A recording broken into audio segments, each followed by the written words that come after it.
Donc si Dieu veut, aujourd'hui nous finissons la partie à la rencontre avec soi-même, la rencontre de soi-même avec Rav Menachem Boros, donc l'éloge de sa femme. Et en fait il y a deux chapitres que nous allons faire en même temps et c'est pas évident et je vous dirai même plus. J'espère de tout cœur faire cette vidéo en moins de 16 minutes. Moins de 16 minutes. Parce qu'il y a plein de choses à dire, mais en même temps, je veux pas que ça soit trop long. Donc c'est parti. Alors, chapitre 7. L'homme n'est pas un animal pensant, il est un roi créé à l'image de son créateur. Donc là, le Rav nous parle de la création de la femme, d'accord? Et en fait, il la divise ça en 4 parties. Donc, l'ordonnance et l'interdiction du fruit de l'arbre, de la connaissance de l'arbre du bien et du mal.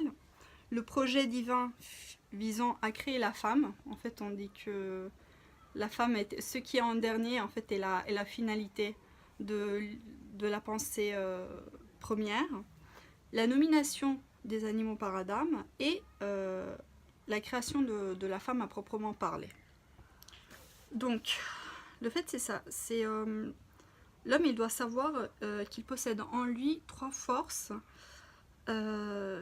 qui font partie du domaine animal, d'accord? Donc la force des animaux sauvages, donc c'est le fait de vouloir dévorer les êtres qui l'entourent sans considération pour la vie de l'autre.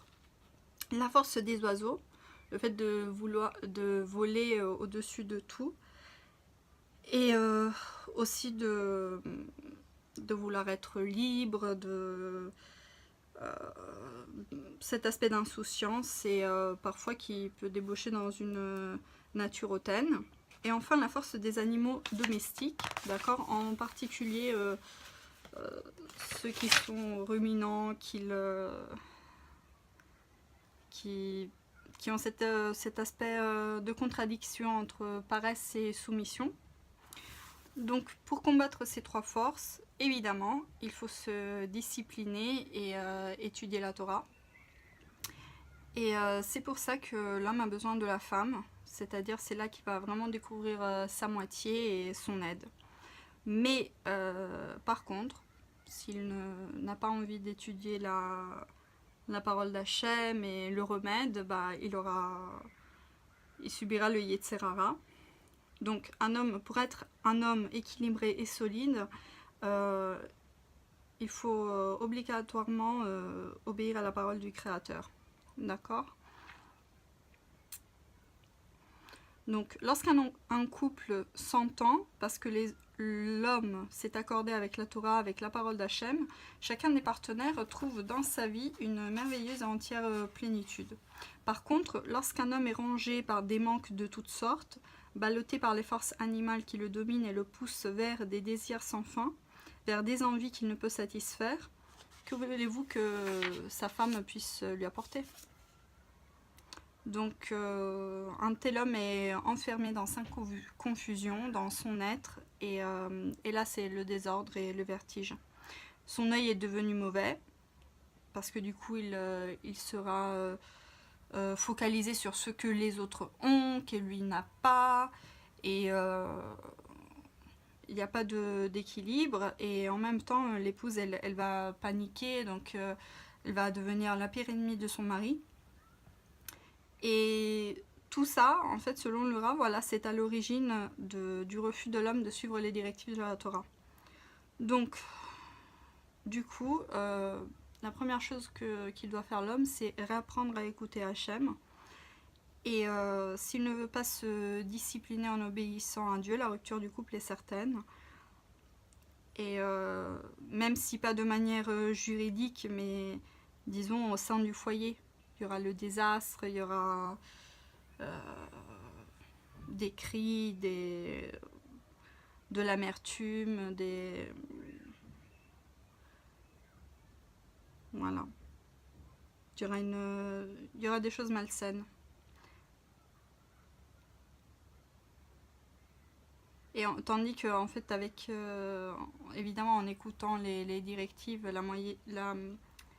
la Torah, là du coup il y aura la paix, le contentement, et l'homme et la femme pourront affronter des tempêtes ensemble et pourront gagner leur place au sein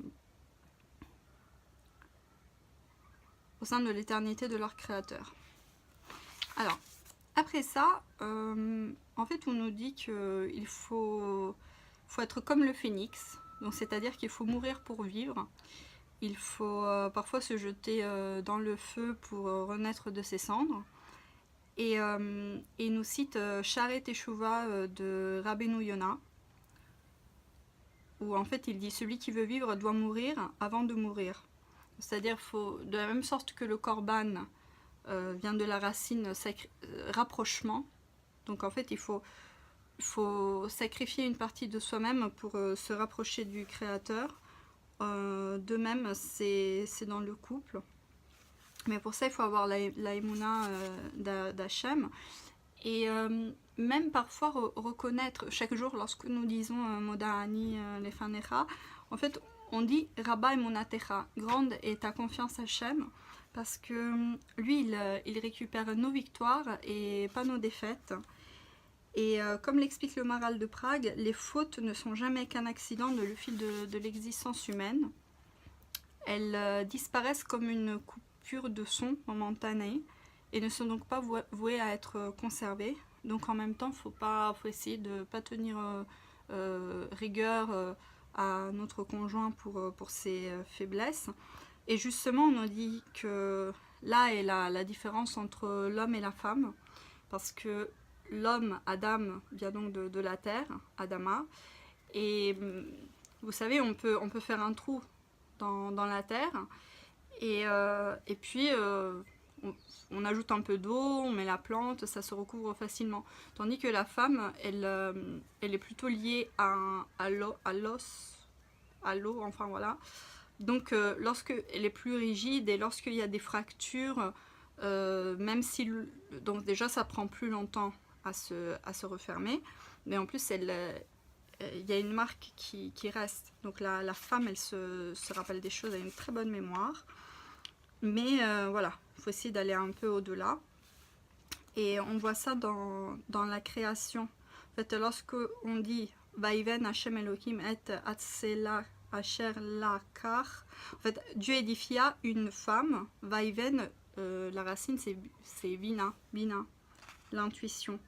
Tandis que lorsqu'il façonna Adam, il y a marqué Et Adam Vaitser. Donc Vaitser, Yetzer, Yatsar, donc l'instinct et le penchant. Voilà. Donc, savoir oublier pour mieux rester un. Et donc même si la femme, elle possède une certaine supériorité sur l'homme, ce n'est évidemment pas pour écraser ou pour le dominer, mais bien pour l'aider et pour se compléter. Alors, sur ça, je veux dire une chose, parce que c'est pas évident. En fait, donc nous avons beaucoup d'histoires, d'accord, dans lesquelles les femmes elles font des sacrifices pour leur mari. Ça, d'ailleurs, c'est très naturel pour une femme de faire des sacrifices. Mais faut savoir une chose aussi, qu'Hachem ne veut pas qu'on épouse un con, d'accord, et surtout qu'on fasse des enfants avec un abruti. Alors on dit, c'est pas parce que nous sommes parfaites, loin de là, mais là justement j'ai 2-3 anecdotes que j'aimerais partager, dont un midrash pour voir vraiment quel est notre libre arbitre, à quel moment il faut faire des sacrifices pour son mari, et justement ce que Hachem attend de nous au sein du couple. Enfin évidemment c'est pas de moi, c'est voilà, le Talmud, le Midrash. Donc et je vous donnerai un secret après. Donc tout d'abord, le Shlomo Ameler, en fait il avait eu, dans le Midrash nous dit qu'il avait vu que sa fille, sa fille préférée, en fait, elle aurait épousé un homme qui n'avait ni noblesse, ni richesse, et ni Torah. Donc qu'est-ce qu'il fait? Lorsqu'elle est en âge de se marier, il envoie dans une île au milieu de nulle part. Il construit un château, il la renferme là-dedans, et puis voilà, il défie Hachem pour dire voilà, là on va voir si tu vas lui donner quelqu'un qui ne la mérite pas. Et en fait, bon, au final, il y a toute une histoire de cet homme qui construisait, qui faisait les cheminées, et il y a un oiseau qui l'a pris, une aigle, et l'a amené là-bas, et au final, lorsque, au bout de 6 mois, Shlomo HaMelech, il a pris de ses nouvelles, elle était avec lui, elle l'avait caché, elle était enceinte, et voilà. Enfin, ils se sont mariés, et tout ça, tout ça. Et donc là, il a reconnu la force d'Akadosh Baruch Hu.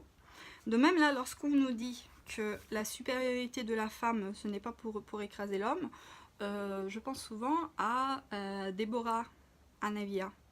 Parce que avec qui elle était... Donc, Déborah, elle était milliardaire. Elle avait un tiers des propriétés d'Eretz Israël. Elle était prophétesse. Elle était juge. Donc, parce que bon, juge Sanhédrin, mais quand même, elle avait... Voilà, c'est l'une des 7 prophétesses de la Torah. Juge, milliardaire. Et elle se met avec qui? Bon, Barak, il était général, mais lorsqu'ils étaient ensemble, il n'était pas un général. Et d'ailleurs, Barak, ce n'est pas son nom. En fait, il est appelé Barak parce qu'elle l'envoyait à Shiloh avec des prétextes. Et donc, lui, pour apporter la flamme, enfin des choses pour aller allumer la lumière à Shiloh, au Mishkan. Et vu que ça prenait du temps, en fait, il restait là-bas. Et donc, il pouvait écouter les leçons des sages. Et voilà, donc en fait, après, il est devenu sage. Et c'est là qu'il a pu développer une finesse, une stratégie et gagner les batailles. Donc vraiment, ça, c'est le couple qui montre... Voilà, nous, les femmes, on ne veut pas quelqu'un de parfait. On veut travailler... avec cette personne et construire ces choses. De même aussi, on nous parle de Rabbi Akiva, du fait que Rachel était la fille de Bar Kamsa, je pense. Et même chose, elle était milliardaire, jeune, magnifique et tout, et donc pourquoi se mettre avec un berger qui avait le double de son âge, enfin tout ça. Mais pourquoi? Ah, et en plus, il était fils de converti. C'est pas une... Dans le sens où il n'avait pas de nom, et il n'avait rien. Mais elle avait vu qu'il avait des qualités morales. Et en fait, c'est ça. Si on peut sacrifier sur beaucoup de choses, d'accord, mais si le type est une pourriture, s'il est tordu, là, il n'y a pas à redresser, machin, etc. C'est tordu. Enfin, chaque juif est un diamant. Chaque juif, chacun de nous, en fait, on traîne dans la boue, nous ne sommes pas parfaites. Mais vous savez, on ne peut pas faire des enfants avec n'importe qui. Et il y a une chose que vous ne pourrez jamais... Je veux dire, si vous avez eu peur pour l'histoire de la fourmi, là c'est rien par rapport à ça. En fait, vous ne pourrez pas cacher vos larmes à vos enfants. Vous pourrez cacher beaucoup de choses. Vous pourrez cacher les difficultés économiques, vous pourrez cacher les disputes, vous pourrez éviter de crier au sein de votre foyer. Mais les enfants, vos larmes, vous ne pourrez pas cacher les larmes à vos enfants. Et d'ailleurs, le Rav Etzraïm, il parle... Voilà, on peut le faire dans une manière positive, dans le sens où le Rav Etzraïm, il dit, moi je me souviens des larmes que ma mère versait sur les Teilim lorsqu'elle voilà, elle priait pour que son fils soit un bon juif. Dans quel cas aussi on parle des larmes? Voilà, disons, il y a... Oui, il y a une sadéquette à Yerushalayim qui pleure chaque fois que ses enfants disent du lashon hara à la maison. Donc en fait, elle a des enfants de 5 ou 8 ans qui connaissent la rechilut, la poussière du lashon hara. Et donc pour revenir à Shlomo HaMelech, effectivement, nous sommes en galoute. Ah voilà, nous avons une richesse que la princesse, que la fille de Shlomo HaMelech n'avait pas. En fait, nous sommes en galoute. Qu'est-ce qui se passe? C'est-à-dire, il y a 3 façons de changer le mazal. Donc, changer de nom et changer de ville. Mais lorsque nous sommes en galoute, en fait, on subit le mazal, d'accord? Pour passer au-dessus de mazal, si nous faisons notre alia, si nous allons en Eretz Israël, pour acquérir la Torah, pour vraiment nous connecter à Hachem et passer, en fait, on passe au-dessus de notre mazal. Et lorsqu'on dit à Hachem, écoute, ce n'est pas pour moi, lorsqu'on prouve qu'on peut briser notre orgueil et qu'on le fait vraiment pour la Torah, vraiment pour mettre au monde des beaux enfants, etc., il peut changer la donne. Et à ce moment-là, en fait, nous sommes au-dessus du mazal. Et donc, voilà, sachez-le. Comment savoir si c'est le bon? C'est celui qui est sous la roupa. Ça, je le détiens de Aish HaTorah. Et de la même sorte que, en ce moment, on étudie les boucs, vous savez, le sacrifice du bouc, il y en a deux. Un qui est sacrifié au sein du temple, et l'autre qui a plein d'honneur et tout. Et ben celui avec plein d'honneur, il est jeté de la montagne, et avec lui, on fait rien du tout. Donc, bref les filles, Shabbat Tov.